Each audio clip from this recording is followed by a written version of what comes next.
الحمد لله رب العالمين، والصلاة والسلام على أطهر خلق الله أجمعين، سيدنا محمد صلى الله عليه وسلم. طبتم وطاب لقاؤكم وتبوأتم من جنة الله منزلا.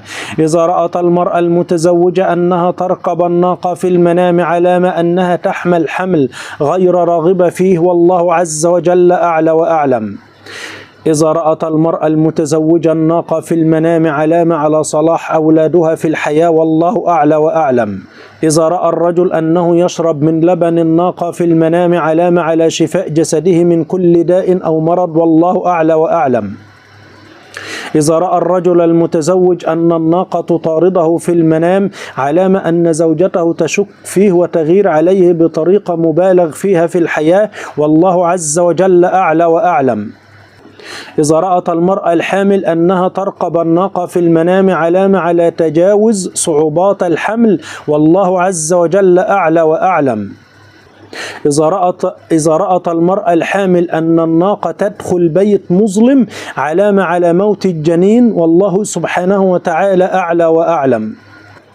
إذا رأى الشخص أن الناقة تهجم عليه في مكان ضيق علامة على فساد دينه، والله عز وجل أعلى وأعلم. إذا رأت المرأة المطلقة أنها تركب الناقة في المنام علامة على زواجها مرة أخرى من شخص مناسب لها، والله عز وجل أعلى وأعلم. إذا رأت المرأة المطلقة أنها تركب الناقة بالمقلوب علامة أنها سوف تعمل الفاحشة في الحياة، والله عز وجل أعلى وأعلم. إذا رأت المرأة المطلقة أنها تطعم الجمل في المنام علامة أنها تعتني بأولادها جيدا في الحياة، والله عز وجل أعلى وأعلم. إذا رأت المرأة المطلقة أن الناقة تدخل البيت وتخرج منه مرة أخرى علامة على ضياع الفرص منها في الحياة، والله سبحانه وتعالى أعلى وأعلم.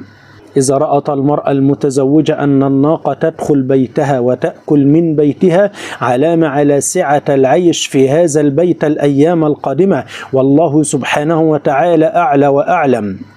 إذا رأى الرجل المتزوج أنه يطعم الناقة في المنام علامة أن هذا الرجل يطعم أهل بيته جيدا وينفق عليهم بقدر استطاعته في الحياة، والله سبحانه وتعالى أعلى وأعلم. روى الإمام البخاري أن النبي صلى الله عليه وسلم قال: من قال سبحان الله وبحمده في اليوم 100 مرة حطت خطاياه وإن كانت مثل زبد البحر. صحيح الإمام البخاري. وقال النبي صلى الله عليه وسلم: من قال 3 مرات صباحا بسم الله الذي لا يضر مع اسمه شيء في الأرض ولا في السماء وهو السميع العليم لم تصبه فجأة بلاء حتى يمسي، ومن قالها حين يمسي 3 مرات لم تصبه فجأة بلاء حتى يصبح. الحديث رواه الإمام الألباني والإمام أبو داود والإمام النسائي والإمام الترمذي، وهو حديث صحيح.